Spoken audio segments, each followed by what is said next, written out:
Hello good evening student, स्वागत है आप सभी का द स्टडी अड्डा में। और आज के इस वीडियो में हम डिस्कस करेंगे चैप्टर 16 को, जो कि है sustainable management of natural resources. तो इस चैप्टर के क्वेश्चन आंसर डिस्कस करेंगे। आपके जो 15 चैप्टर्स के क्वेश्चन आंसर हैं ऑलरेडी डिस्कस हो चुके हैं। तो जैसा कि आपको पता ही है, हम क्वेश्चन आंसर्स को पिक्चर्स के द्वारा, वीडियोस और क्लिप्स के द्वारा अच्छे से समझते हैं। तो वही चीज करनी है कि हमें जो है क्वेश्चंस को समझना है। इससे पहले के जो 15 चैप्टर हैं उनकी वीडियोस आपको प्लेलिस्ट में मिल जाएंगी, और पर्टिकुलर किसी क्वेश्चन का आंसर आपको देखना है तो क्वेश्चन वाइज भी प्लेलिस्ट आपको चैनल पर मिल जाएगी। आपके एग्जाम करीब आ चुके हैं, तो आई होप आपकी तैयारी अच्छी चल रही होगी।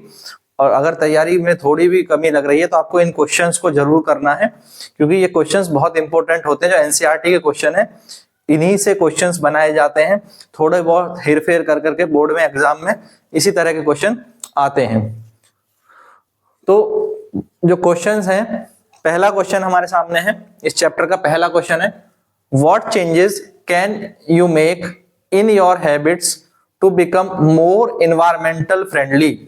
तो अपनी हैबिट में क्या हमें चेंज करना चाहिए कि हम ज्यादा एनवायरमेंट फ्रेंडली हो जाएं। तो देखिए, सबसे पहले हमें 3R प्रिंसिपल को फॉलो करना चाहिए। इको फ्रेंडली फॉर्मूला है क्या? रिड्यूस, रीयूज और रिसाइकिल। फर्स्ट पॉइंट हो जाएगा रिड्यूस, रीयूज, रिसाइकिल। रिड्यूस मतलब जो वेस्ट हम कम कर सकते हैं उसे हम कम करें। जिस चीजों को दोबारा यूज किया जा सकता है उन चीजों को दोबारा यूज किया जाए, और जिन्हें रिसाइकिल किया जा सकता है उन्हें रिसाइकिल करके उनसे नई चीजें बनाई जाएं। तो ये एक अच्छा तरीका होता है। साथ ही अगर हम मार्केट जा रहे हैं तो बैग घर से लेकर के जाएं, ये एक अच्छी हैबिट है जिससे वेस्ट कम जनरेट होता है। प्लास्टिक वेस्ट, प्लास्टिक की थैलियां आपको कम लानी पड़ती हैं फिर मार्केट से। अगर आप अननेसेसरी जो है यूज करते हैं लाइट और फैंस, तो ये गलत है। इको फ्रेंडली हैबिट क्या होगी कि आपको अगर जरूरत नहीं है तो आप लाइट और फैन ऑफ कर दीजिए जिस समय आपको उसकी आवश्यकता नहीं है। साथ ही अनलीज्ड पेट्रोल यूज करना एक बेहतर विकल्प माना जाता है, क्योंकि ये स्मोक कम देता है, धुआं कम करता है, तो इससे पॉल्यूशन कम होता है। तो व्हीकल्स में अनलीज्ड पेट्रोल यूज करना भी एक अच्छी आदत है। साथ ही ऑप्टिंग फॉर लोकल ट्रांसपोर्ट, कहीं जाने के लिए प्राइवेट व्हीकल की बजाय बस और ट्रेन का यूज करना, यात्रा के लिए ट्रेन ईटीसी का यानी पब्लिक व्हीकल्स का यूज करना, तो ये एक बेटर ऑप्शन होता है। ये इको फ्रेंडली है, इससे पॉल्यूशन कम होता है बजाय कि प्राइवेट व्हीकल के। तो समझ गए इको फ्रेंडली हैबिट्स क्या हैं, ये चीजें क्लियर हैं। तो आपको ये चीज अच्छे से समझ में आ गई होगी। इसी तरह से हम सारे क्वेश्चंस के आंसर डिस्कस करने वाले हैं। तो ये चीजें समझ आ रही हैं, अच्छा लग रहा है तो वीडियो को लाइक कर दें, यहीं पे अपने दोस्तों को शेयर कर दें और चैनल को सब्सक्राइब कर लेंगे। अब हम नेक्स्ट क्वेश्चन पर बढ़ेंगे। और देखिए, ये आपका next question, what would be the advantage of exploiting resources with short term aim. अगर हम एक शॉर्ट टर्म एम के लिए जो भी हमारे पास रिसोर्सेज हैं उनको एक्सप्लॉइट कर लें, तो उसका क्या एडवांटेज हो सकता है। वैसे अक्सर आपने सुना होगा कि रिसोर्सेज का जो एक्सप्लॉइटेशन है, ज्यादा एक्सप्लॉइटेशन, वो इन्वायरमेंट के लिए अच्छा नहीं है, वो सही नहीं है, ये हमें पता है। बट अगर हम यहां पर बात कर रहे हैं कि उसका क्या एडवांटेज हो सकता है, तो इसके ज्यादा तो एडवांटेज नहीं है, पर एक एडवांटेज की हम यहां पर बात करेंगे कि इसका एक एडवांटेज ये है कि ये आपको तेजी से इकोनॉमिक ग्रोथ दे सकता है। अगर हम रिसोर्सेज का बहुत जल्दी से एक्सप्लॉइटेशन कर लें, बहुत ज्यादा रिसोर्सेज को यूज कर लें, निकाल लें, पृथ्वी में जो भी, अर्थ के अंदर जो भी रिसोर्सेज हैं उन रिसोर्सेज को हम एक्सट्रैक्ट कर लें, तो इस एक्सट्रैक्शन से हमें इकोनॉमिक ग्रोथ तो मिल सकती है। तो exploiting resources for short term aim, short term goal, हम छोटे समय के लिए अगर सोचें ज्यादा से ज्यादा रिसोर्सेज को यूज कर लें या उन्हें खनिज पदार्थों को निकाल लें, it may provide significant benefits for the present generation by accelerating economic growth। यानी वर्तमान में जो हम हैं तो हमें एक आर्थिक रूप से वृद्धि हो सकती है, इकोनॉमिक ग्रोथ मिल सकती है, अच्छा पैसा आ सकता है, समृद्धि आ सकती है। बट इसका डिसएडवांटेज क्या है? इसका डिसएडवांटेज ये है कि लॉन्ग टर्म के लिए ये रिसोर्सेज खत्म हो जाएंगे, और जब रिसोर्सेज खत्म हो जाएंगे तो आने वाली जो फ्यूचर जनरेशंस हैं, हमारे भविष्य के लिए ये रिसोर्सेज नहीं बचेंगे और उनके लिए ये बहुत बड़ा घातक कदम सिद्ध हो सकता है। तो ज्यादा रिसोर्सेज का एक्सप्लॉयटेशन करना ये डिसएडवांटेज एक तरह से गलत ही है, पर यहां पर हमें क्योंकि क्वेश्चन ये पूछा था एडवांटेज क्या होगा, तो हम एक पॉइंट की बात करेंगे, इससे इकोनॉमिक ग्रोथ तेजी से हो सकती है। अब ये बात क्लियर है? क्लियर है, आगे चलें। अच्छा, जिनके पीडीएफ जिन बच्चों को चाहिए, पीडीएफ मिलेगी बेटा टेलीग्राम ग्रुप पर।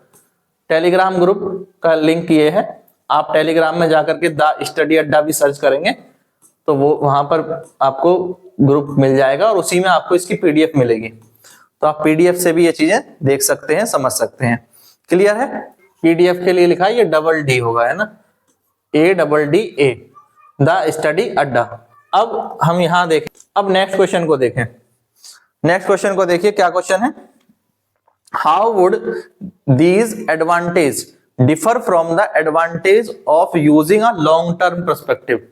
अगर मैं लंबे समय के लिए यूज करता हूं तो ये जो एडवांटेज अभी हमने पीछे देखे थे लास्ट क्वेश्चन में कि शॉर्ट टर्म के लिए एडवांटेज क्या है एक्सप्लॉइट करने के रिसोर्सेज को अगर हम शॉर्ट टर्म में एक्सप्लॉइट करते हैं तो उसके क्या एडवांटेज हैं, और लॉन्ग टर्म में अगर हम इनको रखते हैं, रिसोर्सेज को धीरे धीरे यूज करते हैं तो लॉन्ग टर्म में इसका क्या एडवांटेज होगा, ये हमें देखना है।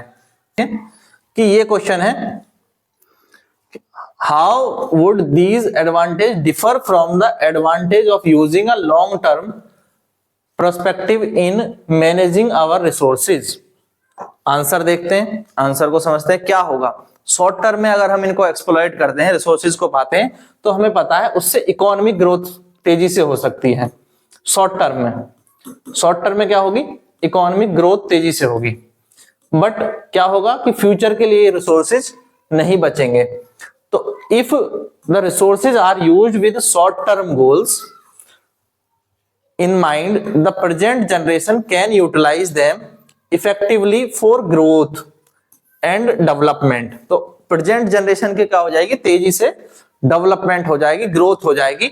However, using the resources with long term objective, अगर हम लंबे समय के लिए ऑब्जेक्टिव रखते हैं और उसको ध्यान में रख के यूज करते हैं तो it ensures that the future generation can also meet their needs। आने वाली जनरेशन की आवश्यकताओं की भी पूर्ति हो सकेगी अगर हम लॉन्ग टर्म को सोच करके थोड़ी मात्रा में रिसोर्सेज का प्रयोग करते हैं। तो it is better to manage natural resources with a long term perspective. जैसे मैंने पिछले क्वेश्चन में बताया था कि अच्छा क्या है कि हम एक लॉन्ग टर्म गोल के साथ रिसोर्सेज को यूज करें, ये नहीं कि शॉर्ट टर्म में ही सारे रिसोर्सेज को यूज करके और बर्बाद कर दें, वेस्ट कर दें या बहुत ज्यादा यूज कर लें कि आने वाली जनरेशंस के लिए रिसोर्सेज बचे ही नहीं, तो वो एक गलत तरीका होगा। इसलिए प्रेजेंट में हमें बैलेंस करना बहुत जरूरी है। Balancing the current use and conservation for future generation. आने वाली पीढ़ियों के लिए बचाना और आज के उसको यूज को थोड़ा बैलेंस करना बहुत जरूरी है। हाउएवर ओवर एक्सप्लॉयटेशन, ज्यादा यूज करेंगे रिसोर्सेज का तो क्या होगा?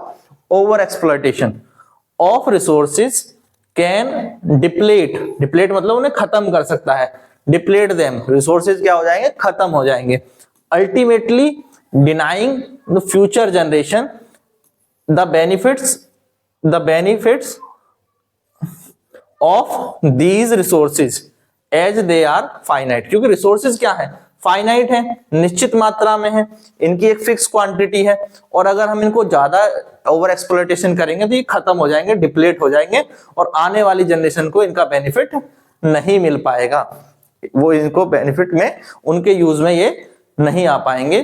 तो इसलिए जरूरी है कि हम जब रिसोर्सेज को यूज करें तो हमारे दिमाग में माइंड में लॉन्ग टर्म पर्सपेक्टिव होना चाहिए, ना कि एक शॉर्ट टर्म पर्सपेक्टिव जिसमें कि हम कम समय में ही रिसोर्सेज को खत्म कर दें। तो ये बात क्लियर हो गई है?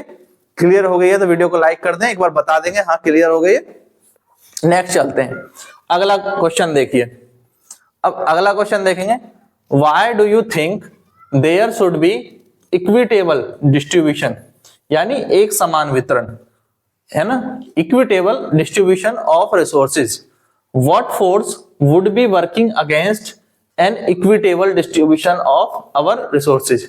अगर हम एक समान वितरण करते हैं रिसोर्सेज का तो उसके बारे में आप क्या सोचते हैं, और वो कौन सी ताकतें हैं, वो कौन से फोर्सेज हैं जो एक समान वितरण के खिलाफ खड़े हो जाते हैं रिसोर्सेज के। हम रिसोर्सेज को अगर एक समान वितरण करते हैं तो उसके खिलाफ कौन सी ताकतें जो है वो काम करती हैं। तो अगर हम देखें तो दुनिया में पुअर के पास बहुत कम रिसोर्सेज हैं और रिच वर्ल्ड के पास बहुत ज्यादा रिसोर्सेज हैं। इस तरह से हम देख सकते हैं अगर ये रिसोर्सेज समान हो तो क्या होगा। तो अर्थ पे जो नेचुरल रिसोर्सेज हैं, जो भी नेचुरल रिसोर्सेज प्रेजेंट हैं, should be distributed evenly among all the people to ensure everyone receive their fair share. Fair share मतलब एक तरह से सभी को समान हिस्सा या एक उचित हिस्सा मिले। तो जो रिसोर्सेज हैं उनका डिस्ट्रीब्यूशन कैसा होना चाहिए, इवनली होना चाहिए। इस बात से हम सहमत कर सकते हैं, ठीक है, कि हम कहते हैं कि जो रिसोर्सेज हैं उनका इक्विटेबल डिस्ट्रीब्यूशन होना चाहिए। ठीक है, चलो हमने कह दिया यस होना चाहिए, उनका फेयर शेयर मिलेगा ताकि लोगों को, ज्यादा से ज्यादा लोगों को बेनिफिट हो।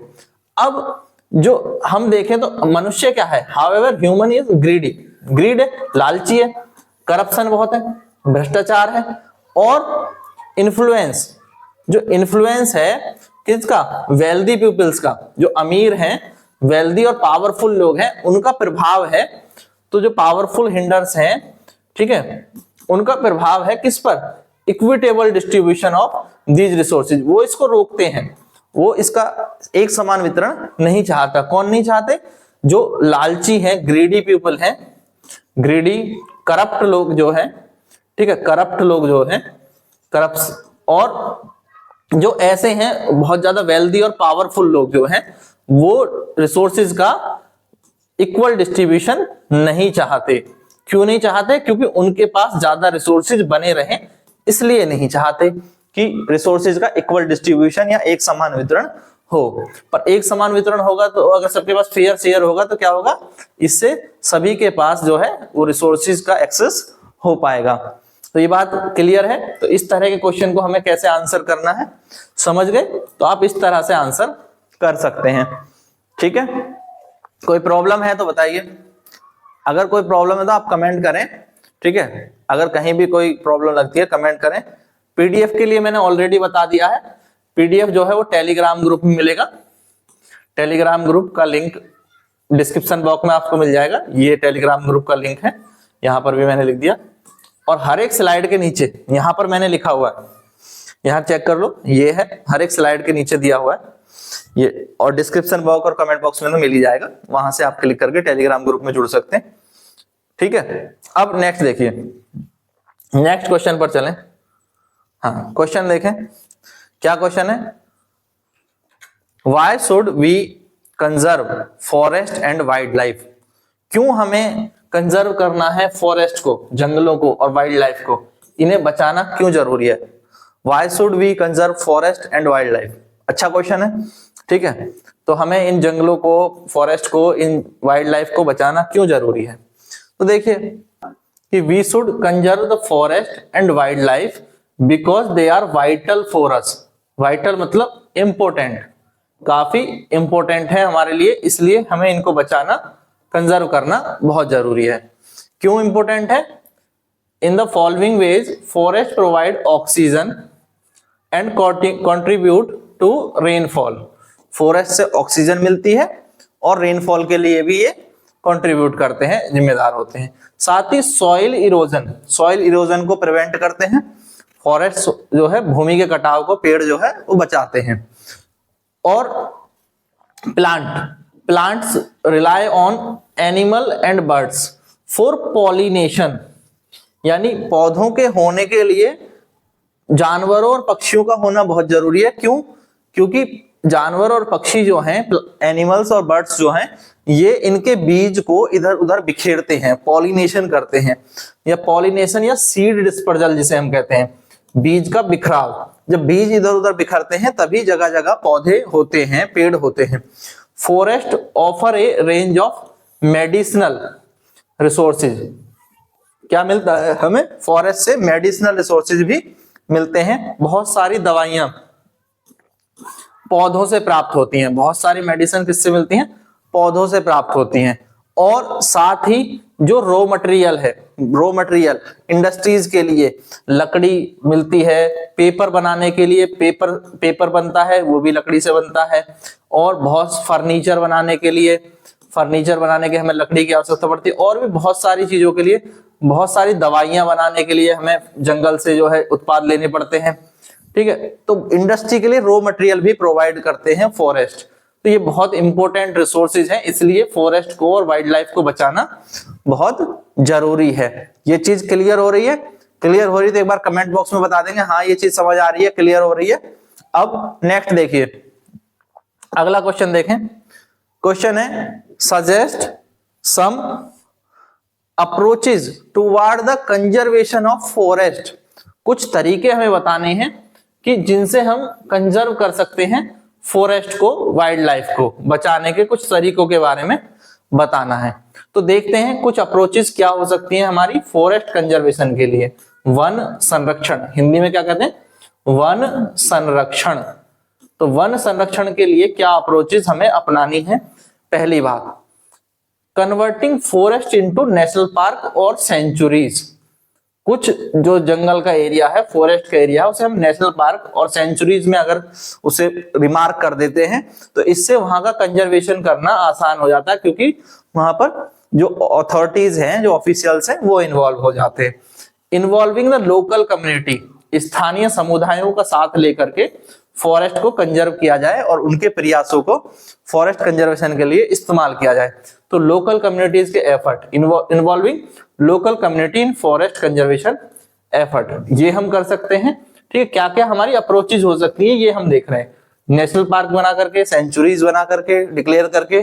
दूसरा, हम लोकल कम्युनिटीज की हेल्प लेकर के।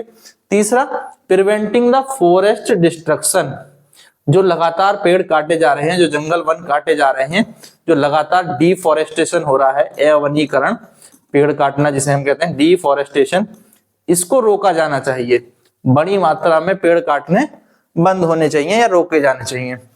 तो फॉरेस्ट डिस्ट्रक्शन को रोकना for the construction of roads, dams, hotels, etc. तो बड़ी मात्रा में पेड़ काटे जाते हैं इन सब के लिए, और अगर कहीं पे बहुत आवश्यकता भी है तो हम पेड़ ज्यादा से ज्यादा लगाए भी जाएं, तो ये बहुत जरूरी है। तो अगला जो इंपॉर्टेंट अप्रोच होनी चाहिए, increasing the tree planting initiative. तो पौधे लगाने के इनिशिएटिव ज्यादा से ज्यादा चलाए जाए। एक युद्ध स्तर पे कह सकते हैं, एक ड्राइव हम समय समय पर आयोजित करें, जब लोगों को पौधा लगाने के लिए जागरूक किया जाए, पौधे लगवाए जाए। ठीक है, जैसे कि हम देखते हैं हमारे यहाँ पर जुलाई मंथ में अक्सर जो है वृक्षारोपण अभियान चलता है। ठीक है, ट्री प्लांटेशन के लिए कुछ जो है एक्टिविटीज ऑर्गेनाइज की जाती हैं। तो जब क्योंकि बरसात आने का समय हो जाता है, उससे पहले जो है इस तरह की एक्टिविटीज ऑर्गेनाइज की जाती हैं। तो इस तरह के इनिशिएटिव ज्यादा से ज्यादा लिए जाने चाहिए, बहुत इंपॉर्टेंट होते हैं इस तरह के इनिशिएटिव, जिनसे कि वनों की, पेड़ों की संख्या बढ़ती है। क्लियर है? ये चीज समझ में आ गई तो हम क्या क्या अप्रोचेज अपना सकते हैं for the conservation of forest. अब नेक्स्ट क्वेश्चन को देखेंगे, और यहां पर हम एक चीज और देखें कि ये जो सारी चीजें हैं ना, ये एक्चुअल में हमारे बेनिफिट के लिए है। हमें ये नहीं लगना चाहिए कि हम यहाँ पेड़ों को बचाने की बात कर रहे हैं। एक्चुअल में हम यहाँ पर ह्यूमन लाइफ को ही सेव करने की, और जो लाइफ है वो इस पर डिपेंड है, ह्यूमन लाइफ ही डिपेंड है। अगर पेड़ नहीं होंगे तो हमारा जीवन भी संकट में पड़ जाएगा। हम ऑक्सीजन लेते हैं, पेड़ ऑक्सीजन देते हैं। बताओ, कार्बन डाइऑक्साइड एक प्रदूषक गैस है, जलवायु परिवर्तन के लिए बहुत बड़ा खतरा है। ये कार्बन डाइऑक्साइड से जलवायु परिवर्तन हो रहा है, ग्लोबल वार्मिंग हो रही है। और पौधे कार्बन डाइऑक्साइड को सोखते हैं, लेते हैं, तो वो कम करने में हेल्प करते हैं। तो कहीं ना कहीं पौधे हमारे लिए, कहीं ना कहीं क्या, पौधे हमारे लिए बहुत बेनिफिट करते हैं। कहीं ना कहीं कहना तो बेकार बात है। ठीक है, तो पौधे हमारे लिए बहुत बेनिफिशियल है और हमें ज्यादा से ज्यादा पेड़ लगाने चाहिए, उन्हीं पे हमारा जीवन निर्भर है। ठीक है, अब नेक्स्ट क्वेश्चन पर चलिए और देखिए क्या क्वेश्चन है। Compare the above system with the probable system in हिली माउंटेन्स एरियाज और प्लेन्स और प्लेट्यू रेंजेस। तो हमें किसको कंपेयर करना है? प्लेट्यू यानी पठार को, प्लेन्स को मैदान, प्लेन होते हैं मैदान, मैदानों को, और माउंटेन एरियाज, हिली एरियाज, पर्वतीय क्षेत्रों को, ठीक है, पर्वतीय क्षेत्र, इनको हमें कंपेयर करना है। ये क्वेश्चन है, क्लियर है? देखिए, तो हम इस तरह से टेबल बना करके यहां पर हिली, माउंटेन एरिया, प्लेन और प्लेट्यू रहेंगे, इनमें डिफरेंस देखेंगे। सबसे पहले बात करते हैं टोपोग्राफी की, भौगोलिक स्थिति की, टोपोग्राफी। तो अगर हम देखें तो माउंटेन कैसे होते हैं? स्टीप होते हैं और रग्ड टेराइन होते हैं, रग्ड टेराइन होते हैं। प्लेन्स फ्लैट और जेंटल स्लोप्स होते हैं। वहीं प्लेट्यू जो है वो एलिवेटेड और सराउंडेड बाय स्टीप लैंड। अब समझो इस डायग्राम में, देखो ये माउंटेन्स हैं, ठीक है, स्टीप होते हैं। ये प्लेट्यू है, एक ऊंची जगह पर स्टीप स्लोप, ठीक है, इसे प्लेट्यू कहेंगे। और ये नीचे का जो क्षेत्र हम देख रहे हैं ये प्लेन है, मैदान है, ठीक है, ये प्लेन्स है। प्लेट्यू एक ऊंची जगह पर प्लेन जगह होती है, एक ऊंची जगह पर प्लेन जगह, देखो यहां से थोड़ी ऊंची जगह और उस पर एक प्लेन हमें मिल जाए तो वो है प्लेट्यू, ठीक है, ये प्लेट्यू है। और ये माउंटेन्स है, माउंटेन आप सभी ने देखे, सब समझते हैं। यहाँ पर प्लेन एरिया कम मिलेगा, हमें प्लेन एरिया नहीं मिलेगा, यहाँ पर ढलाव मिलेगा, स्टीप है ना, ढलाव मिलेगा हर जगह। अब देखो डायरेक्ट यहाँ पर, तो एग्रीकल्चर सबसे कम कहाँ होगा? माउंटेन और हिली एरिया में, लिमिटेड है। यहाँ पर टेरेस फार्मिंग की जाती है ना, लिमिटेड। प्लेन में बहुत ज्यादा एग्रीकल्चर होगा, एक्सटेंसिव, ठीक है, यहाँ पर फर्टाइल लैंड होती है, फर्टाइल लैंड होती है, तो यहाँ पर एक्सटेंसिवली फार्मिंग की जा सकती है। दूसरा, प्लेट्यू में थोड़ा बहुत फार्मिंग की जाती है, मॉडरेट लेवल पे, है ना, हिली एरिया से ज्यादा और इससे कम, क्योंकि यहाँ पर लिमिटेड फार्मिंग के रिसोर्स है, थोड़ा प्लेन उपलब्ध होता है, पर इस ढाल पे पानी तेजी से नीचे की तरफ जाता है, इसलिए पानी ज्यादा रुकता नहीं है, तो यहाँ पर भी एक तरह से लिमिटेड फार्मिंग होती है प्लेट्यू में। वाटर मैनेजमेंट की बात करें तो वाटर मैनेजमेंट पहाड़ों में बहुत चैलेंजिंग है, माउंटेन्स पर, क्योंकि वाटर का अनइवन डिस्ट्रीब्यूशन है। यहाँ पर इजी है इरिगेशन सिस्टम, क्योंकि प्लेन एरिया में इरिगेशन मैनेजमेंट आसान होता है। यहाँ पर मॉडरेट है, difficult due to high elevation, ठीक है, ऊंचाई पर होते हैं प्लेन्स, ऐसे प्लेन जो ऊंचाई पर होते हैं उन्हें ही हम प्लेट्यू कहते हैं। तो यहाँ पर भी डिफिकल्ट होगा इरिगेशन सिस्टम का मैनेजमेंट और वाटर मैनेजमेंट, ये डिफिकल्ट होगा। यहाँ पर बहुत ही चैलेंजिंग है माउंटेन्स में, प्लेन्स में इजी है। ट्रांसपोर्टेशन की बात करें, यातायात की बात करें, तो ट्रांसपोर्टेशन भी पहाड़ों में डिफिकल्ट है, इंफ्रास्ट्रक्चर बिल्ड करना, रोड बनाना, ये बहुत डिफिकल्ट होता है पहाड़ों में, ठीक है। माउंटेन्स में, प्लेन में आपको well developed road, well developed rail network मिल जाएगा। थोड़ा सा प्लेट्यू में भी चैलेंजिंग होता है, पर यहाँ पर इंफ्रास्ट्रक्चर डेवलप किया जाता है, ठीक है। क्लाइमेट की बात करें, जलवायु की, तो हम नॉर्मली देखें तो जो माउंटेन्स हैं वहां की जो क्लाइमेट है वो ठंडी होती है, ठीक है, कोल्डर होती है, और यहाँ पर बर्फ पड़ती है, और ठीक है, अक्सर हमें स्नो देखने को मिलता है, स्नो एंड फ्रोस्ट, ठीक है, prone to snow and frost. अगर मैदानों की बात करें तो मॉडरेट होता है, ठीक है। अगर माउंटेन से लगे हुए प्लेन्स है तो वहां पर जो है टेम्परेचर थोड़ा ठंडा मिलेगा, दूर के है तो वहां हाई टेम्परेचर, हमें हॉट वेदर देखने को मिलता है। तो मॉडरेट टेम्परेचर हो सकता है। It can be prone to flood, in areas में, मैदानों में बाढ़ आने की संभावनाएं ज्यादा रहती हैं, ठीक है।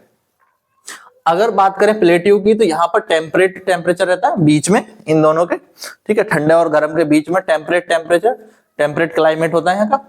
एक्सट्रीम टेम्परेचर शिफ्ट हो जाता है, कभी कभी बहुत तेज गर्मी यहाँ पर देखने को मिलती है, यानी यहाँ पर जो है उष्ण वातावरण, गर्म वातावरण हमें देखने को मिलता है। मैदानों में मॉडरेट बीच का, और पहाड़ों में कूल, ठीक है। सेटलमेंट्स की बात करें, आबादी की बात करें, तो बहुत कम आबादी होती है पहाड़ों में, माउंटेन्स में, ठीक है, दूर दूर लोग बसते हैं, इसीलिए हम कहते हैं उसको small and isolated communities, small and isolated communities यहाँ पर होती हैं। और मैदानों में ज्यादा आबादी होती है, लार्ज सेटलमेंट होते हैं, और पास पास में आबादी होती है, डेंस पॉपुलेशन यहाँ पर पाई जाती है। तो दोनों के बीच में हो जाएगा स्मॉलर एंड स्कैटर्ड सेटलमेंट, छोटी गैदरिंग्स होती है, फैलाव ज्यादा रहता है, दूर दराज में गांव होते, तो ये प्लेट्यूज में, ठीक है, यहाँ पर स्मॉलर एंड स्कैटर्ड सेटलमेंट होता है। सबसे कम सेटलमेंट कहाँ होगा? माउंटेन्स में। सबसे ज्यादा कहाँ होगा? प्लेन में। और मीडियम कहाँ होगा? प्लेट्यू में। ये चीज क्लियर है। डिजास्टर रिस्क, ठीक है, आपदा आने का खतरा सबसे ज्यादा कहां पर है? पहाड़ों में, लैंडस्लाइड वगैरह ज्यादा होते हैं, ठीक है, इसलिए लैंडस्लाइड आना, अवलांचेस आना, ये यहाँ पर खतरा बना रहता है।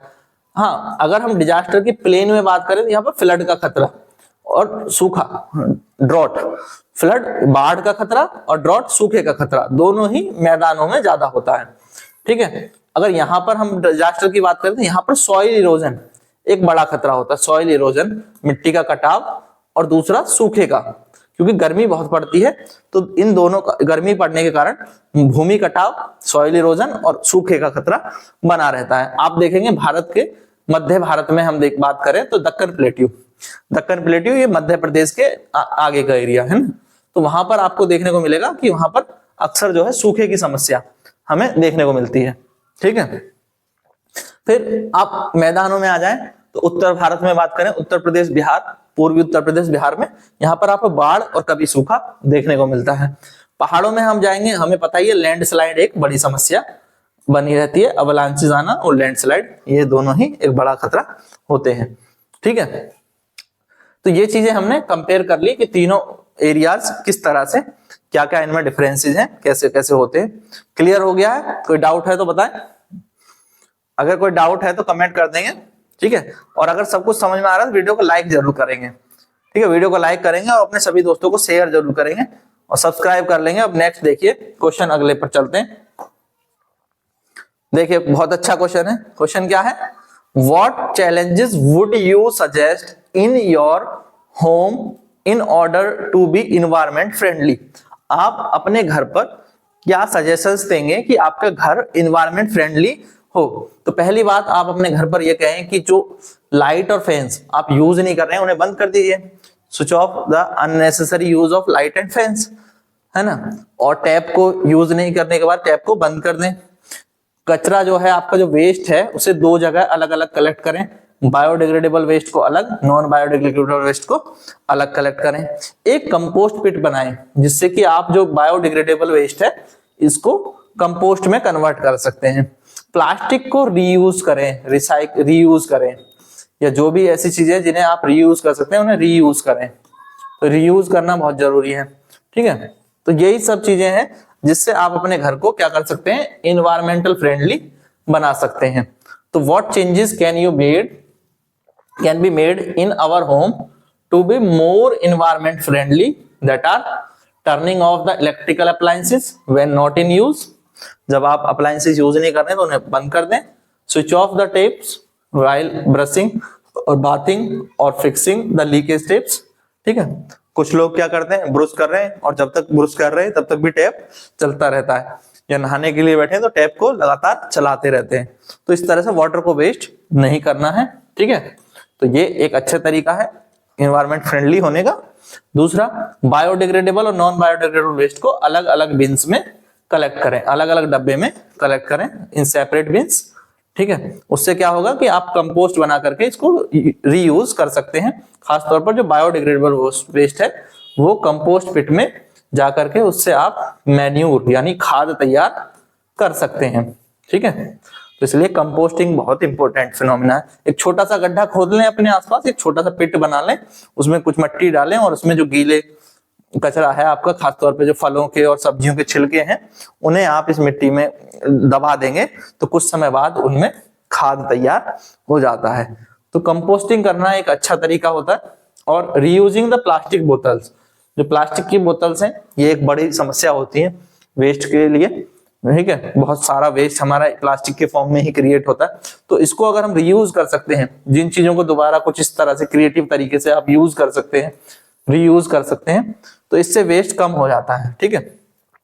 चाहे आपके कोई बोतल अगर किसी काम में आ जाए, अचार रखने के, जैम रखने के, या फिर आप उससे कुछ अच्छे डिजाइन बना सकें, सजावटी चीजें बना सकें, या इस तरह से काट करके उनमें छोटे छोटे पौधे लगा सकें, तो ये सब आइडियाज जो हैं ये इको फ्रेंडली आइडियाज हैं और हमारे एनवायरनमेंट को अच्छा करने में ये हेल्प कर सकते हैं। क्लियर है?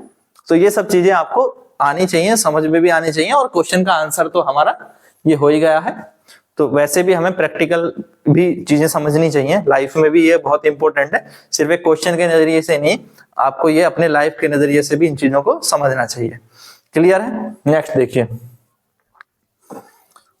अब अगला क्वेश्चन है, देखो कितना अच्छा क्वेश्चन है। Can you suggest some changes in your school which would make it environment friendly.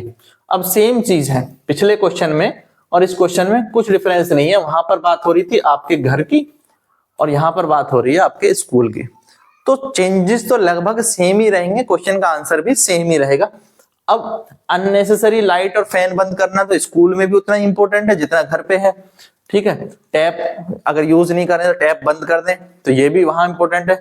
Waste जो स्कूल वेस्ट है वो भी अलग अलग कलेक्ट करना जरूरी है। तो यही सब चीजें जो है ये स्कूल में भी इंपॉर्टेंट है और हमारे घर पर भी इंपॉर्टेंट है।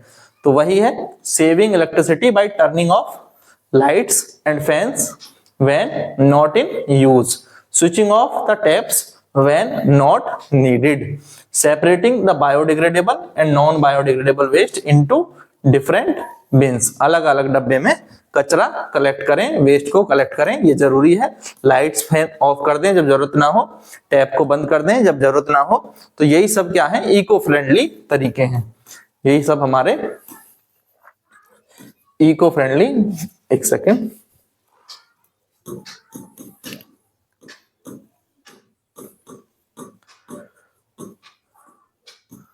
ठीक है,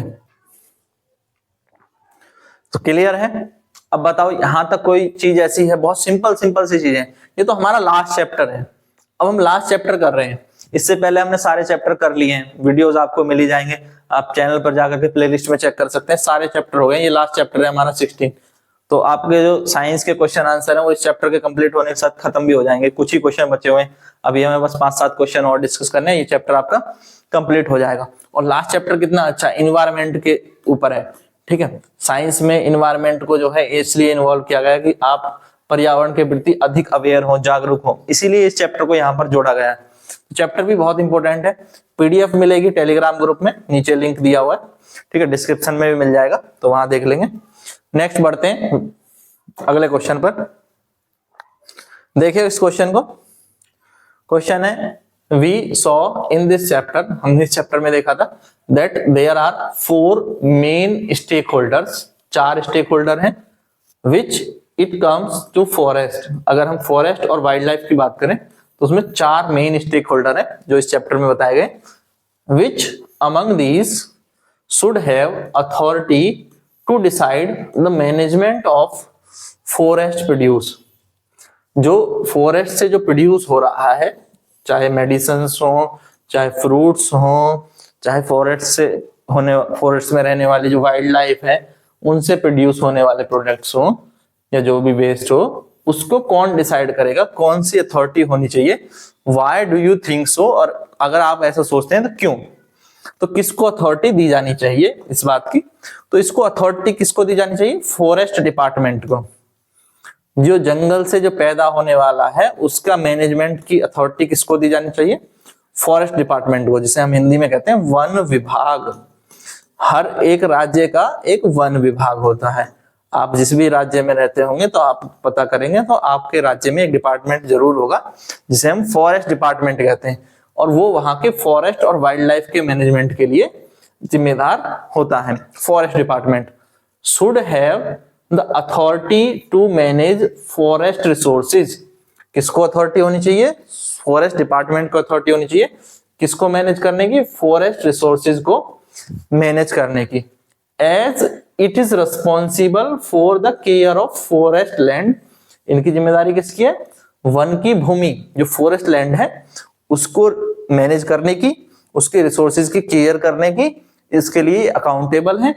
और they are accountable for any damage, कोई भी नुकसान होता है वन्य भूमि को, वन को, वाइल्ड लाइफ को, ठीक है, चाहे वो फॉरेस्ट लैंड से रिलेटेड डैमेज हो। अक्सर आप देखते हैं फॉरेस्ट लैंड पर कब्जा और ये सब छुड़ाने के लिए वन विभाग ही काम करता है, चाहे वो फॉरेस्ट लैंड से रिलेटेड मैटर हो या फॉरेस्ट से रिलेटेड मैटर हो, प्लांट से रिलेटेड मैटर हो। जो सरकारी पेड़ पौधे होते हैं जिनपे देखा होगा आपने मार्क लगे रहते हैं, तो उनकी अगर कोई छेड़छाड़ करता है, कटिंग करता है, तो वहां भी फॉरेस्ट डिपार्टमेंट इन्वॉल्व हो जाता है। चाहे वाइल्ड लाइफ से रिलेटेड जो मैटर हो, इन सब में फॉरेस्ट डिपार्टमेंट की अकाउंटेबिलिटी होती है, क्योंकि उनके पास रिस्पॉन्सिबिलिटी है इनके केयर करने की, इनके मैनेजमेंट की। क्लियर है। तो ये चीज याद रखेंगे, किसके पास रिस्पॉन्सिबिलिटी होनी चाहिए, और है फॉरेस्ट डिपार्टमेंट के पास। ठीक है, वो इसके मैनेजमेंट के लिए, केयर के लिए जिम्मेदार है। आंसर इस तरह से आप लिख सकते हैं, ये आप समझ ही गए।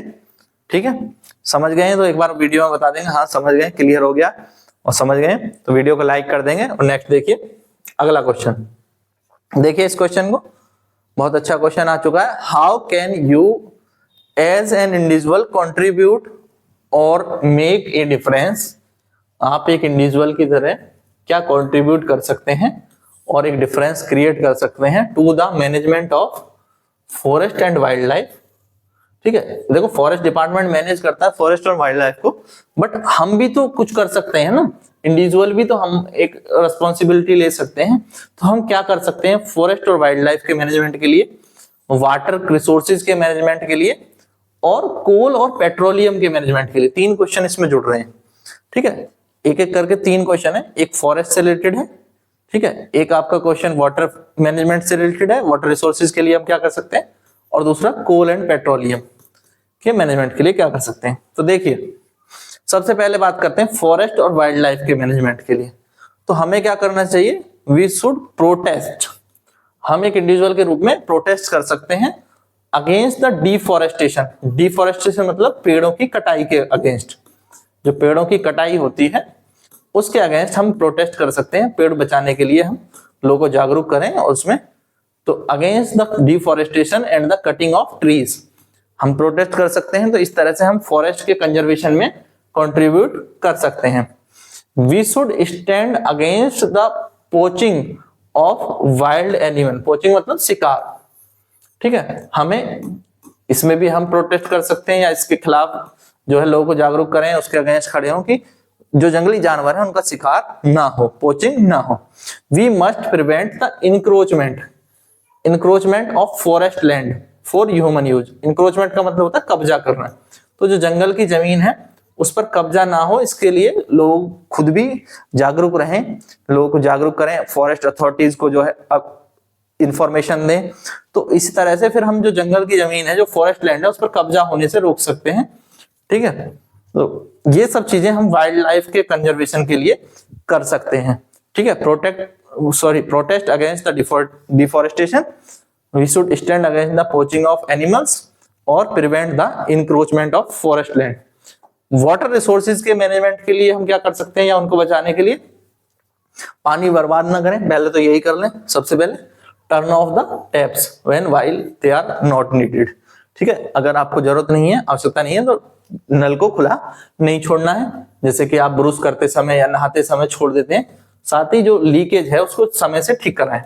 टेप अगर लीक है तो उसे समय से ठीक कराएं, क्योंकि पानी के लीक होने से पानी की वेस्टेज होती है। ठीक है, वाटर वेस्टेज नहीं होना चाहिए। साथ ही रेन वाटर हार्वेस्टिंग, इस चीज को प्रैक्टिस करें, क्योंकि बारिश का पानी जो है जितना ज्यादा कंजर्व किया जाएगा उससे क्या होगा कि हमारे आने वाली पीढ़ियों के लिए जो ग्राउंड वाटर है वो सुरक्षित हो सकेगा। तो ग्राउंड वाटर बहुत इंपॉर्टेंट है, और ग्राउंड वाटर के रिचार्ज के लिए, यानी जब बारिश होती है तो ज्यादा से ज्यादा पानी जमीन के अंदर पहुंचे, उसके लिए रेन वाटर हार्वेस्टिंग कराना बहुत जरूरी होता है, इंपॉर्टेंट होता है। तो रेन वाटर हार्वेस्टिंग एक इंपॉर्टेंट पॉइंट है। ठीक है, दूसरा हम बात करें avoiding the discharging sewage and other pollutant into the reverse and water bodies. जो भी गंदा पानी है, जो सीवेज है, गंदे नाले हैं, ठीक है, सीवेज जिनसे जाता है, शहर का, गांव का वेस्ट जो नालों में पहुंचता है, तो सीवेज और उनसे जाने वाले जो प्रदूषक हैं, पॉल्यूटेंट हैं, ये पॉल्यूटेंट किस में नहीं जाने चाहिए, रिवर्स में, नदियों में, ओशियंस में, पॉन्ड्स में, तालाबों में नहीं जाने चाहिए, क्योंकि ये जो हमारे वाटर रिसोर्सेज हैं इनको गंदा करते हैं, और जो हमारे पीने लायक पानी है, जो हमारे लिए साफ पानी है, उसको गंदा करते हैं। तो इसलिए ये 3-4 चीजें अगर हम कर लें तो हम वाटर को जो है मैनेज कर सकते हैं, और आने वाली पीढ़ियों के लिए उसे सुरक्षित रख सकते हैं। ठीक है, तीसरा हम देखें तो कोल और पेट्रोलियम का मैनेजमेंट में हम क्या कर सकते हैं, कोल एंड पेट्रोलियम के मैनेजमेंट में हम क्या कर सकते हैं, हम ज्यादा से ज्यादा बसेस से जाना प्रेफर करें, या कार से जा रहे हैं तो कार पूल करें, ठीक है, कारपूल मतलब एक व्यक्ति अगर कार से जा रहा है, उसकी बजाय अगर वहां जाने वाले 4 लोग हैं तो वो सब उसी कार से जाएं, तो इससे क्या होगा कि हमें ज्यादा कारों का इस्तेमाल करने की बजाय 4 कार से जाने की बजाय अगर हर 4 व्यक्ति अलग अलग कार से जाते और अब 4 व्यक्ति एक कार से जा रहे हैं, तो जो हमारा कोल और पेट्रोलियम का जो यूज है वो कम हो जाएगा। टू रिड्यूस द एक्सेसिव यानी अधिक petroleum consumption, excessive petroleum consumption को हम क्या कर सकते हैं, रिड्यूस कर सकते हैं बाय यूजिंग बस और ट्रेन और कारपूल। ठीक है, तो ये सब तरीके हैं जिनसे हम क्या कर सकते हैं कि पेट्रोलियम के कंजप्शन को कम कर सकते हैं। स्टॉप यूजिंग कोल, कोयले को खाना बनाने के लिए, ईंधन के लिए यूज करना बंद करें। जैसे कि पहले अंगीठियों में खाना बनता था, आजकल तो सब एलपीजी सिलेंडर यूज करते हैं, कुछ ही जगह पर जो है लकड़ी वगैरह कोयले का यूज खाना बनाने के लिए होता है, काफी कम हो गया है। तो यहाँ पर भी यही कहा जा रहा है कि कोयले को फ्यूल की तरह यूज करना कम करना होगा, क्योंकि कोयला जो है एक पॉल्यूटेंट है, इससे बहुत ज्यादा प्रदूषण होता है। ठीक है, तो इसलिए इसको हम खाना बनाने के लिए कम से कम यूज करें, ये बहुत जरूरी है। We should rely on alternative energy, हमें ज्यादा से ज्यादा जो अदर सोर्सेज हैं एनर्जी के उन्हें यूज करना चाहिए, जैसे सोलर एनर्जी। ठीक है, सोलर एनर्जी और विंड एनर्जी, क्योंकि ये सारे क्लीन सोर्सेज ऑफ एनर्जी माने जाते हैं। हाइड्रो पावर, ठीक है, hydro power, hydro energy.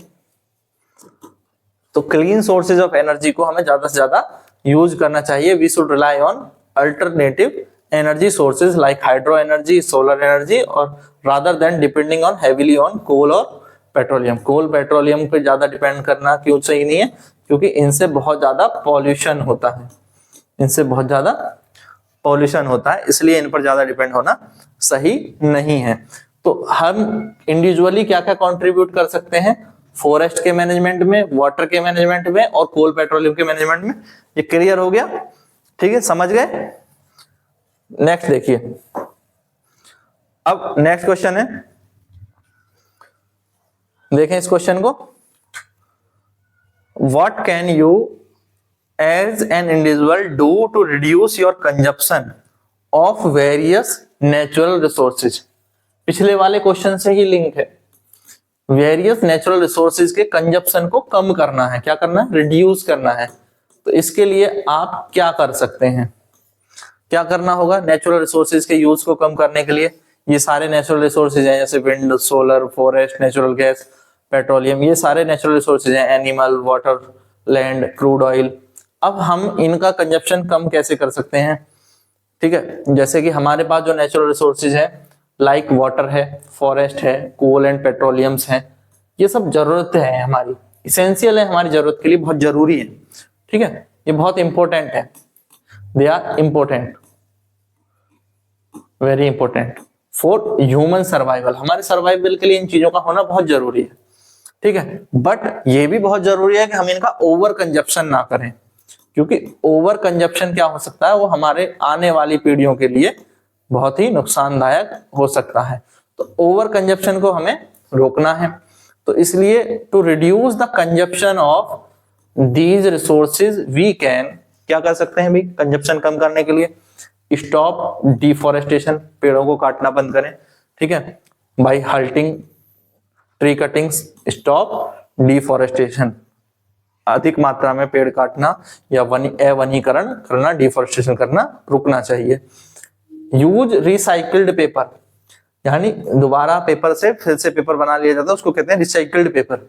Recycled paper use करने से क्या होगा, क्योंकि पेपर बनाने के जो पेड़ काटने पड़ते हैं वो कम काटने पड़ेंगे, क्योंकि दोबारा पेपर को रिसाइकिल करके फिर से जो तैयार किया गया पेपर है, अगर हम उसको ज्यादा यूज करेंगे, यानी बार बार इसी पेपर से पेपर का प्रोड्यूस करेंगे, तो इस तरह से पेड़ काटने की जो नीड है, need for cutting the trees will be reduce.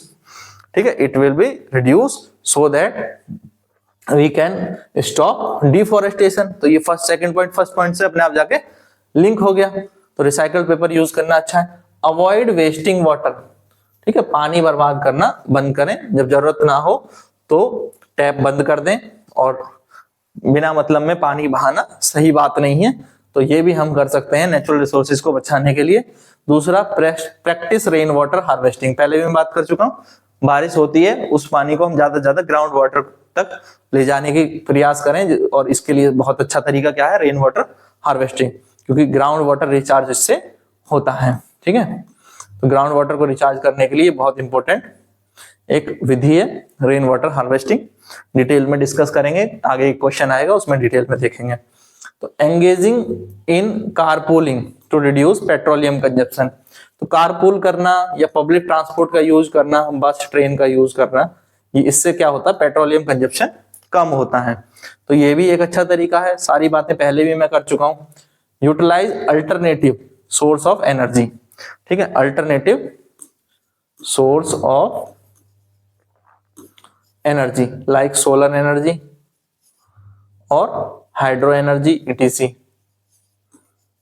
ठीक है, ये सब बातें हम पहले भी कर चुके हैं, तो वहां पर भी आप आंसर देख सकते हैं। क्लियर है, तो ये चीजें समझ गए, लिख लेंगे, नोट डाउन कर लेंगे इन चीजों को, और आपके आंसर जो है इस तरह से प्रिपेयर हो जाएंगे। तो इन चीजों को आप याद कर लें या नोट डाउन कर लें, तो ये आपके लिए अच्छा रहेगा।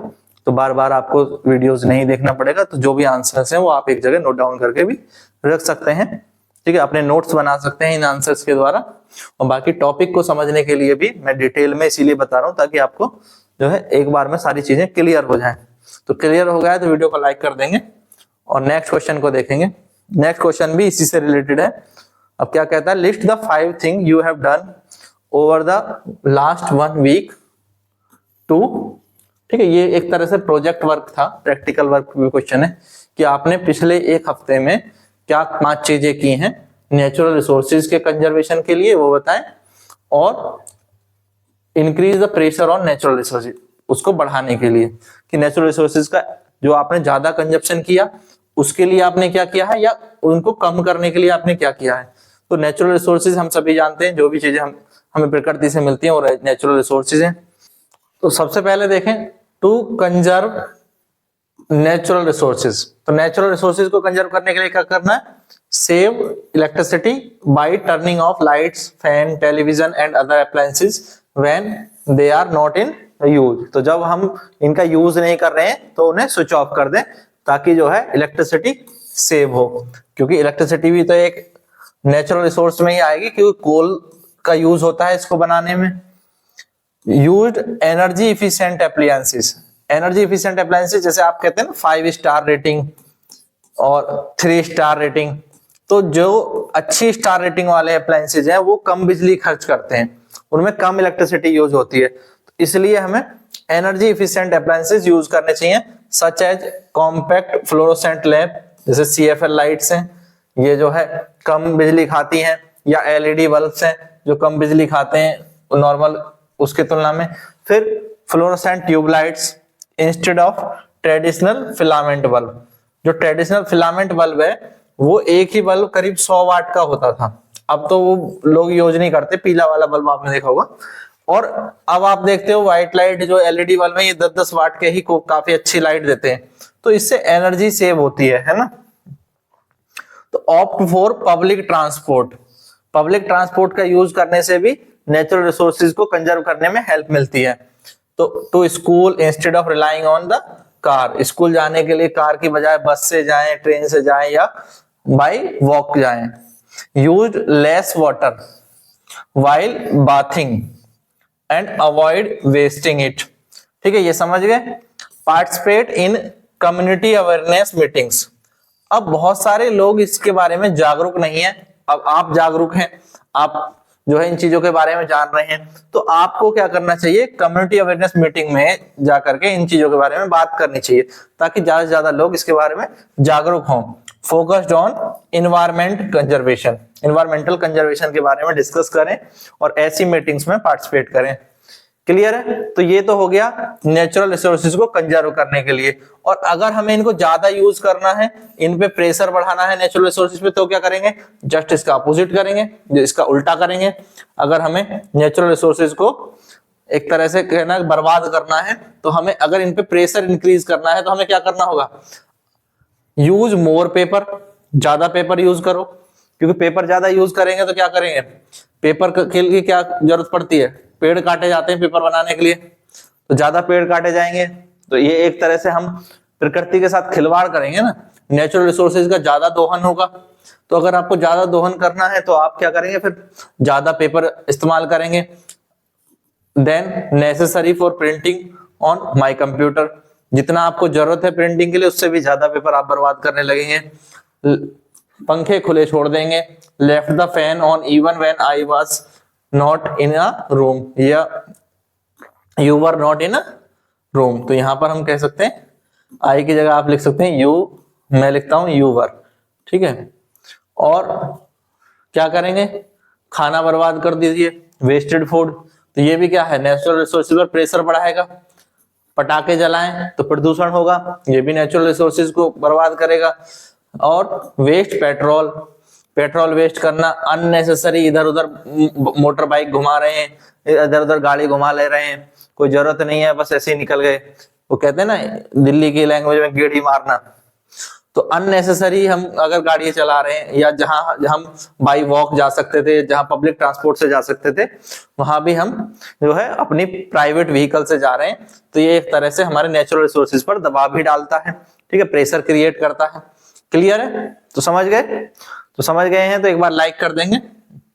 और पीडीएफ के लिए ये टेलीग्राम ग्रुप है, तो यहां पर मिलेगा आपको पीडीएफ, ठीक है। इस पे टेलीग्राम ग्रुप में लिंक इसका डिस्क्रिप्शन में मिल जाएगा, नीचे चेक कर लेंगे डिस्क्रिप्शन में।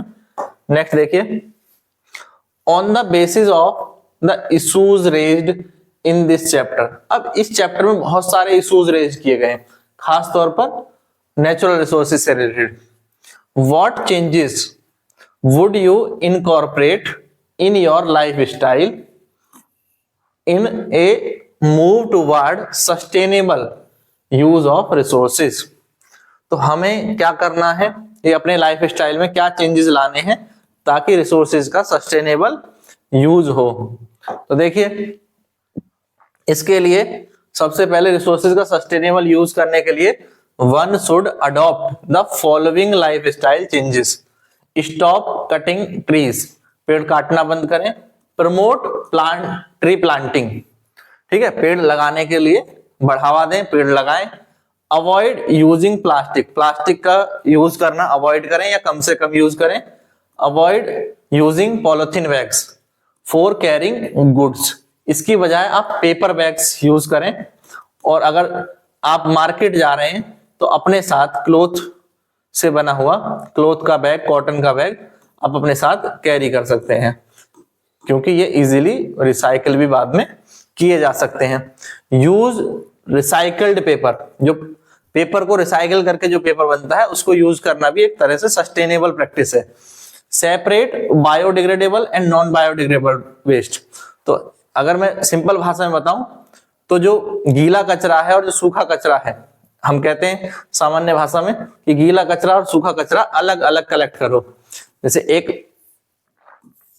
ग्रीन डस्टबिन, ग्रीन कलर से शो किया जाता है ग्रीन डस्टबिन बायोडिग्रेडेबल के लिए, और दूसरा हम ब्लू कलर से शो करते हैं नॉन बायोडिग्रेडेबल वेस्ट के लिए, ठीक है, ब्लू डस्टबिन जो ब्लू कलर का शो किया जाता है।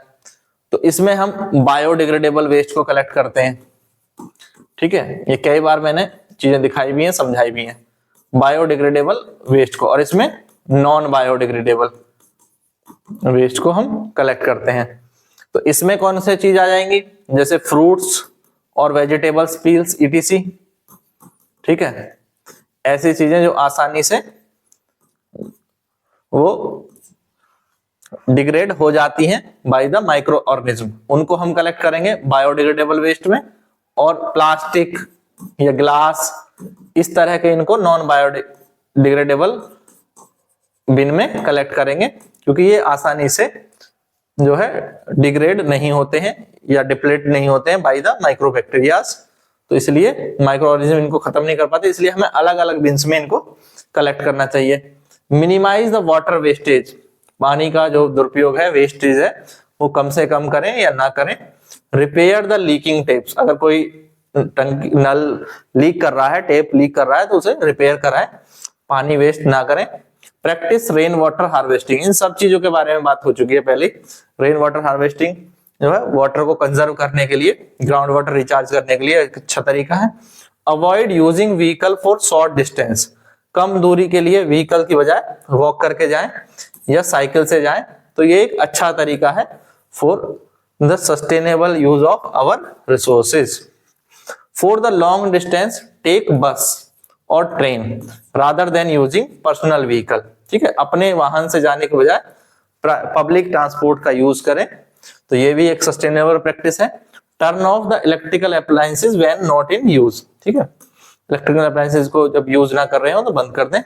बल्ब जो है वो फ्लोरोसेंट बल्ब को फ्लोरोसेंट ट्यूब से रिप्लेस कर दें नॉर्मल बल्ब को, ताकि इलेक्ट्रिसिटी सेव हो। ठीक है, एलईडी बल्ब सॉरी ये कम इलेक्ट्रिसिटी यूज करते हैं। लिफ्ट की बजाय स्टेयर्स का यूज करें। ठीक है, लिफ्ट की बजाय स्टेयर्स का यूज करें। और wear an extra sweater in winter to reduce the need of heater. तो कई बार ठंड लग रही है तो क्या करते हैं, हीटर चला लेते हैं। अभी इस रूम में काफी सर्दी है इस समय दिल्ली एनसीआर में, तो हम क्या करें, या तो हीटर चला लें यहाँ पर, या फिर अपने आप को अच्छे से कवर करके रखें, तो हीटर की जरूरत नहीं होगी।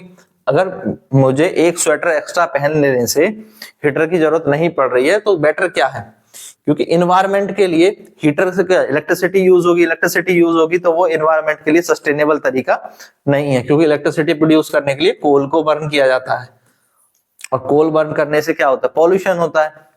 तो सस्टेनेबल प्रैक्टिस क्या है, wear an extra sweater in winter to reduce the need of heater. तो हीटर की जरूरत आपको फिर कम पड़ेगी। क्लियर है, ये चीजें समझ गए। अब नेक्स्ट देखिए, तो ये चैप्टर के जो क्वेश्चन थे वो तो कंप्लीट हो गए। अब हम कुछ एक्स्ट्रा क्वेश्चन देखेंगे, कुछ टर्मिनोलॉजी जो इस चैप्टर में बड़ी इंपॉर्टेंट टर्मिनोलॉजी थी उनसे रिलेटेड कुछ क्वेश्चन है, तो इन्हें जरूर देखें। 3-4 क्वेश्चन और हैं, तो देखिए what do you mean by recycling. इस चैप्टर में बार बार वर्ड आया है रिसाइकल, 3R फॉर्मूले का जिक्र हुआ है। ठीक है, रिसाइकलिंग क्या है, तो देखें recycling is a process of converting used और discarded material into new product. तो कोई भी यूज्ड मटेरियल और डिस्कार्डेड यानी जो अब आपके काम का नहीं रहा या वेस्ट है, उस मटेरियल से कोई नया प्रोडक्ट बनाना। ठीक है, यूज से कुछ नया प्रोडक्ट बनाना, ये प्रोसेस कहलाता है रिसाइकलिंग या रिसाइकल। ठीक है, तो रिसाइकलिंग याद रखेंगे, रिसाइकलिंग क्या है। ठीक है, क्लियर है ना रिसाइकलिंग के बारे में, यूज्ड मटेरियल से नया मटेरियल नया प्रोडक्ट बनाना रिसाइकलिंग कहलाता है। तो रिसाइकलिंग एक इंपॉर्टेंट प्रैक्टिस है for the sustainable use of natural resources. Next देखें, what is rain water harvesting. अब ये टर्म कई बार आया जब सारे क्वेश्चन डिस्कस किए। तो रेन वाटर हार्वेस्टिंग क्या है, तो बारिश होती है और बारिश का पानी नीचे आता है, बट वो बह करके चला जाता है तालाबों में, नदियों में, समुद्र में चला जाता है। अगर वो पानी हम उसको जमीन के अंदर स्टोर कर लें, ग्राउंड वाटर की तरह रिचार्ज कर लें, तो ग्राउंड वाटर को स्टोर कर लेंगे तो उससे क्या है, आने वाले टाइम में जब गर्मी आएंगी या जब पानी की कमी होगी तो हमें पानी की पर्याप्त मात्रा उपलब्ध रहेगी। तो बारिश होने पर जैसे छत से बारिश का पानी नीचे आता है, तो इसको हम फिर एक चैनल बना करके यहाँ से कलेक्ट करते हैं पाइपिंग जोड़ करके, और इस टैंक में फिल्टर टैंक लगाते हैं। फिल्टर टैंक से ये आता है मेन टैंक में। ठीक है, मेन टैंक से इसको फिर हम ले जाते हैं यहाँ पर वेल में ले जाते हैं, और वेल से इसको ग्राउंड वाटर को रिचार्ज करते हैं। यहाँ पर एक पंप है, देखो पंप ये किस काम के लिए, यहाँ से आप पानी को पिक कर सकते हैं, उठा सकते हैं, और फिर इसको गार्डन के लिए ले जाएं, अपने टॉयलेट फ्लश के लिए ले जाएं, यूज के लिए पंप लगाए जाते हैं।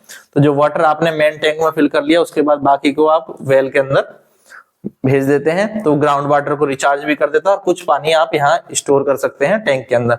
और ये टैंक का स्टोर पानी आपके कपड़े धोने के लिए, कार वॉश करने के लिए, टॉयलेट फ्लशिंग के लिए, और गार्डनिंग के लिए यूज हो सकता है। तो ये है रेन वाटर हार्वेस्टिंग।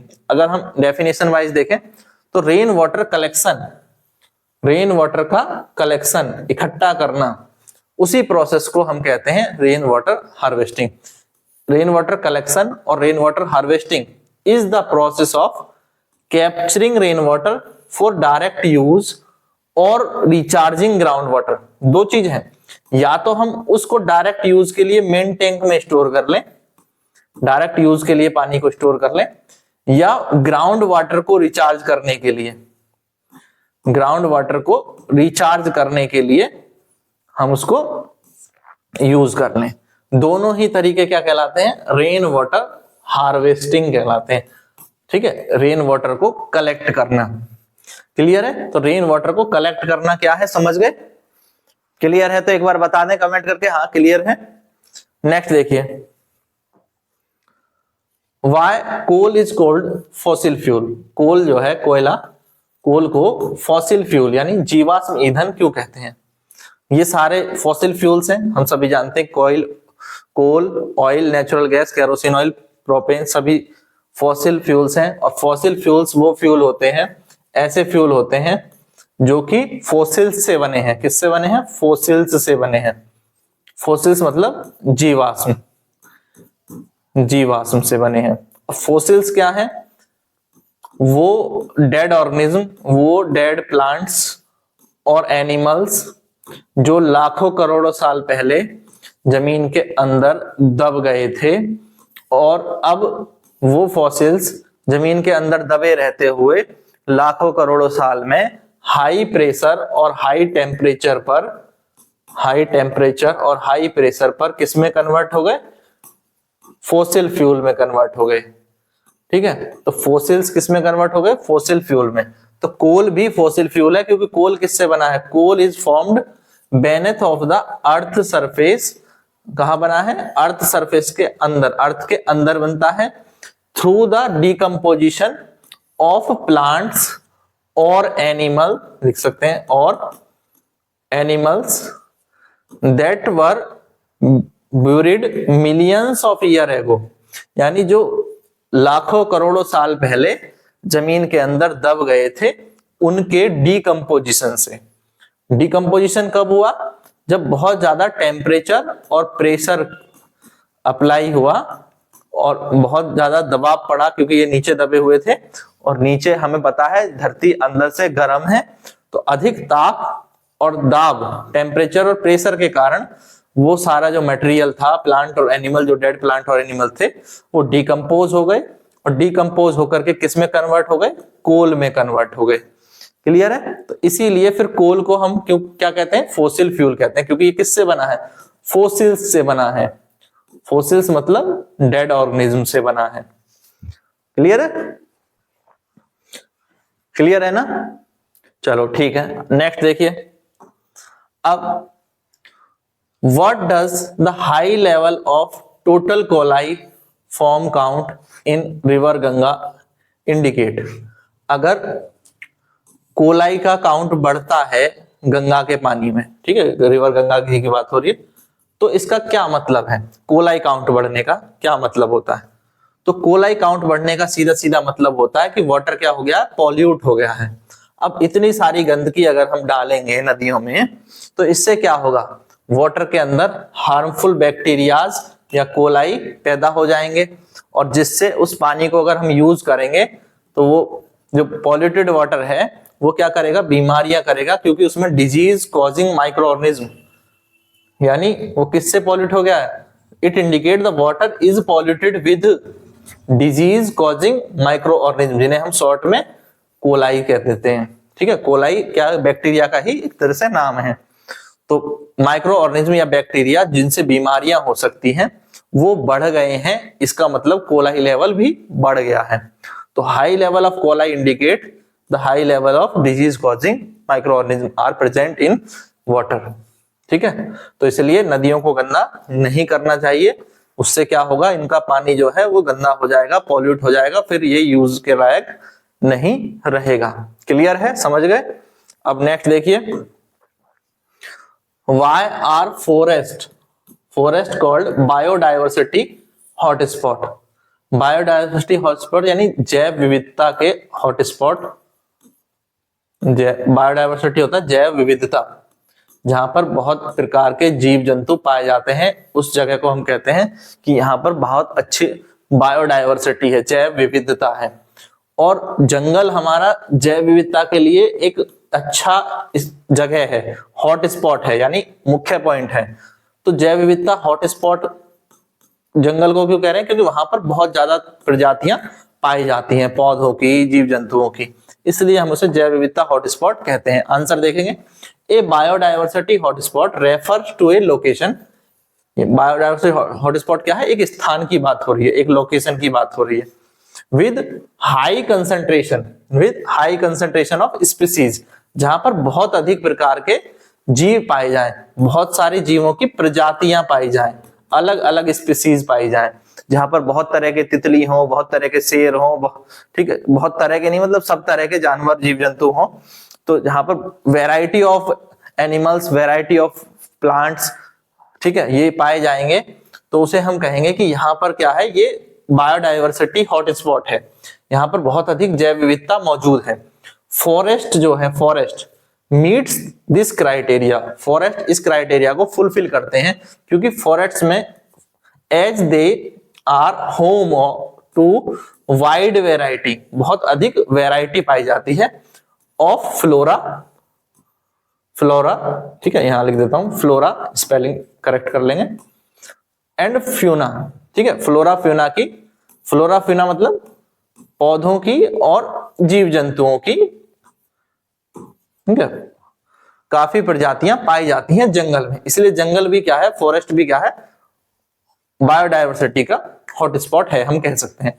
तो in forest we find a diverse range, अधिक विविधता है, of life form including bacteria, छोटे बैक्टीरिया फंगस से लेकर के बैक्टीरिया, फंगई, फर्न और फ्लोवरिंग प्लांट, ये सब भी है फॉरेस्ट में।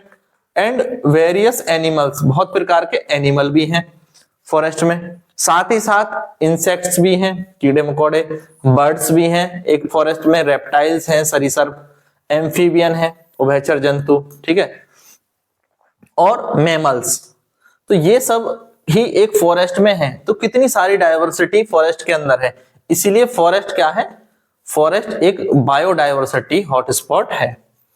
फॉरेस्ट को हम कह सकते हैं कि वो बायोडायवर्सिटी के हॉटस्पॉट है, क्योंकि वहां पर बहुत सारी डायवर्सिटी पाई जाती है।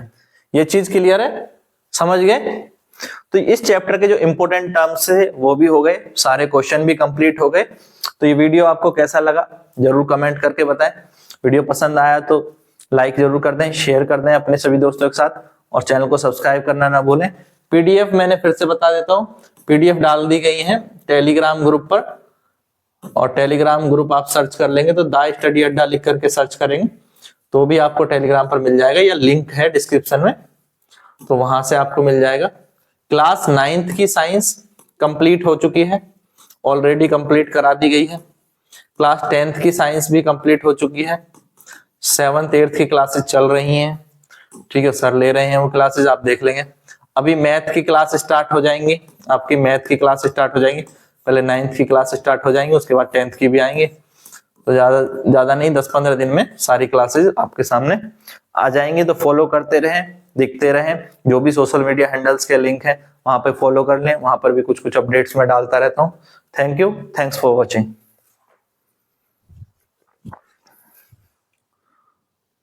Thank you, thanks for watching.